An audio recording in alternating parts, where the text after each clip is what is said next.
அனைவருக்கும் வணக்கம். Welcome to our channel பொற்காலம். பிப்ரவரி 26 மகா சிவராத்திரி. நம் பாவங்கள் அனைத்தும் பஸ்மமாக நள்ளிரவு கடைசி 14 நாழிகையை தவறவிடாதீர்கள். ஏன் தவறவிடக்கூடாது? எப்படி வழிபட்டால் நம் பாவங்கள் எல்லாம் தொலையும் என்பதை தான் இந்த பதிவில் பார்க்க போகிறோம்.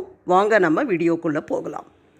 திருவண்ணாமலையில் பிரம்மாவுக்கும் திருமாலுக்கும் சிவபெருமான் ஒளி வடிவில் காட்சி கொடுத்த நாள் சிவராத்திரி. அப்படி சிவன் விஸ்வரூப தரிசனம் கொடுத்த காலமே லிங்கோத்பவ காலம் என்று சொல்லப்படுகிறது.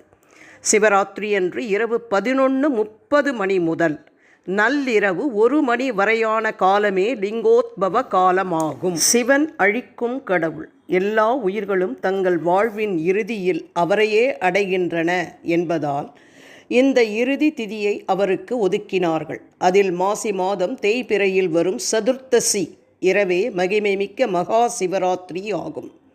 சிவராத்திரியில் 3ஆம் காலத்தை லிங்கோத்பவ காலம் என்பார்கள். மிகச் சிறப்பு வாய்ந்த தருணம் இது. இதுவே சிவபெருமான் சிவலிங்கத்தினின்று திரு உருவம் கொண்டு வெளிப்பட்டு உருவமாக நின்று அன்பர்களுக்கு அருள் பாலித்த நேரமாகும். இந்த வேளையில் சிவ பூஜை செய்வது அதிக சிறப்பை தருவதாகும். லிங்கோத்பவ காலத்தில் இறைவனுக்கு நெய் பூசி வெந்நீரால் அபிஷேகம் செய்து கம்பளியால் நெய்த ஆடைகளை அணிவித்து மலர்களினால் அலங்கரிக்க வேண்டும். நெருப்புச் சுடரின் மையத்தில் தோன்றிய பெருமானை பிரம்மனும் திருமாலும் 1000 நாமங்களை சொல்லி அர்ச்சித்தார்கள்.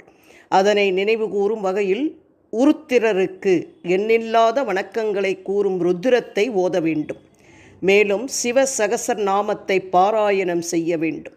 தமிழ் வேதமான தேவாரத்தில் உள்ள இருநிலனாய் தீயாகி என்னும் பதிகத்தையும் லிங்க புராண குறுந்தொகையையும் தவறாது ஓதி வழிபட்டால் நாம் பாவங்களிலிருந்து விடுபட்டு சிறப்பான வாழ்க்கையை வாழ முடியும் என்பதே இந்த லிங்கோத்பவ காலத்தின் சிறப்பாகும். இருநிலனாய் தீயாகி நீருமாகி இயமானனாய் எரியும் காற்றுமாகி அருநிலைய திங்களாய் ஞாயிறாகி ஆகாசமாய் அட்டமூர்த்தியாகி பெருநலமும் குற்றமும் பெண்ணும் ஆணும் பிறர் உருவும் தம் உருவும் தாமேயாகி நெருநலையாய் இன்றாகி நாளையாகி நிமிர்புன் சடையடிகள் நின்றவாறே.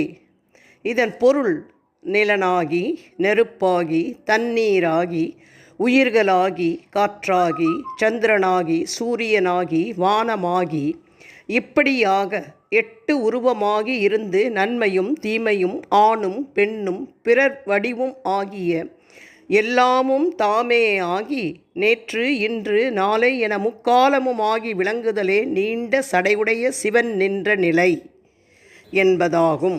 இந்த பதிவின் மூலம் நாம் அனைவருமே லிங்கோத்பவ காலத்தின் மகிமையை பற்றி தெரிந்து கொண்டோம். இரவு 11:30 மணி முதல் நள்ளிரவு 1 மணி வரையிலான காலமான லிங்கோத்பவ காலத்தில் சிவனை வழிபட்டால் நாம் பாவங்களிலிருந்து விடுபட முடியும். 4 கால பூஜைகளிலும் கலந்து கொள்ள முடியாதவர்கள் தவறாமல் இந்த கடைசி 14 நாழிகையை தவறவிடாமல் சிவனை பூஜித்து நற்கதி அடைய வேண்டும் என்று கேட்டுக்கொள்கிறேன். நன்றி, வணக்கம்.